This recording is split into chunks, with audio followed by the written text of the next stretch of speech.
Hey everyone, your friendly fast talking show starters here with another fast-paced, short and sweet Dauntless video. So what has been happening in Dauntless after the last hunt pass? Well, nothing really. A few bug fixes, a whole lot of new bugs and the usual, you know how it goes. I'll be sharing my speculations for what we might see in the coming weeks and months from Dauntless, as well as some stuff I would like to see implemented in the game as soon as possible. Do we know anything about the new hunt pass? We do not, there's nothing up about it yet, but it should be live in around 12 days I think. No idea when this video will be live, the patch should go up on the 20th of August if not mistaken. I totally forgot, for everyone new to the channel, welcome to my epic world of music and gaming. Be sure to check the links to my Twitch, where I do stream a variety of games, and where I also compose video game soundtracks and epic trailer music live. So if you wanna see more of that awesome content, then check the link and follow me there. Do enjoy how I fail at the trials in the background. I'm putting a lot of my recordings to show you guys that I'm the same as all of you. A lazy low-life dirty casual who needs practice and luck to kill the trials. And I totally forgot, you can support me on the Epic and Dauntless store by using my creator code displayed on the screen. You can use it for any game on the Epic store, not only for Dauntless or Fortnite.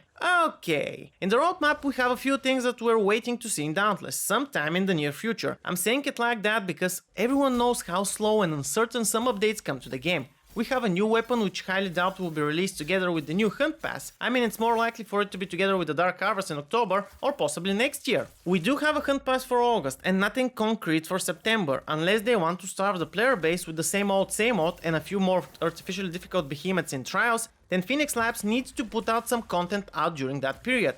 With tons of new games releasing from beginning of September all the way to December, and most of them offering hundreds of playtime of fun, Phoenix Labs needs to do something about Dauntless so it does not suffer more player base loss. And I'm not talking only about Monster Hunter World Iceborne, there's Borderlands 3, Ark Genesis, Code Vein, Call of Duty, Star Wars Fallen Order and many other games. I mean, this year we're getting a lot of content in the last 4 months of the year. Releasing the game on Switch is not going to be enough and is definitely not the best thing to do. I'm a huge fan of Switch games, do not get me wrong, but I prefer people to have a better experience and a longer one than playing the game for a week or two and moving on to the next. Also, let's not forget that with the new Switch and the new Pokemon game coming out, releasing the Dauntless Switch version is a bad choice for this fall or winter. September fits nicely for a new weapon and possibly a variant behemoth with it.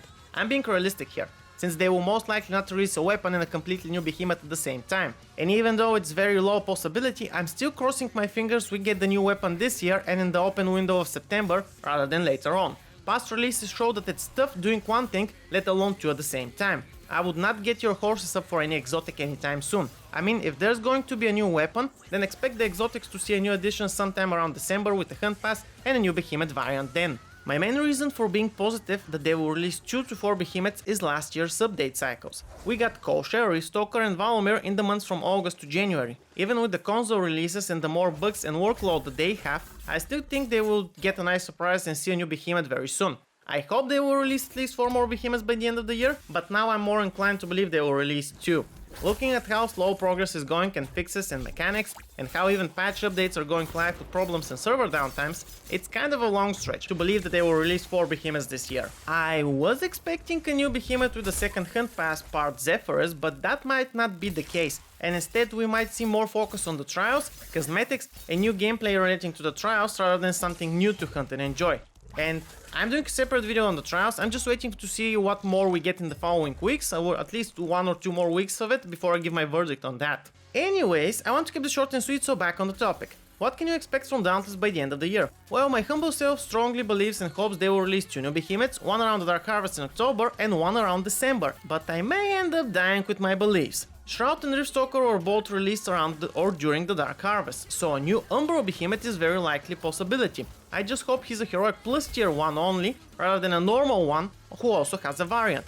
Valomir and Riftstalker were nice, same for Koshe, but please make more behemoths which are at the level of Shroud and Rizakari. Also, it would be nice if the story gets a little more added to it and expanded. With the remodeling of Ramsgate to the trials, there's a space and possibility to expand the city more and add more to the story. The sales from the trials were a nice addition, and I hope we get new sales and perks added at least on a monthly basis, to add variety to each weapon and player's gameplay. Another thing I would like to see is, or a good idea I think at least, to to add bonuses for perks that are 7 or 8 level at once, and giving them a nice bonus which has a negative and positive effect similar to the perks from the trials. This will definitely make the game more interesting and expand on the currently available builds in the game. Adding armor variations is also a good thing. I know I'm taking this from Monster Hunter World, but when you finally release the loadout manager, it would be nice to have more armors, more options and more builds to have fun with. Or add weapon variations, that would also be nice and different.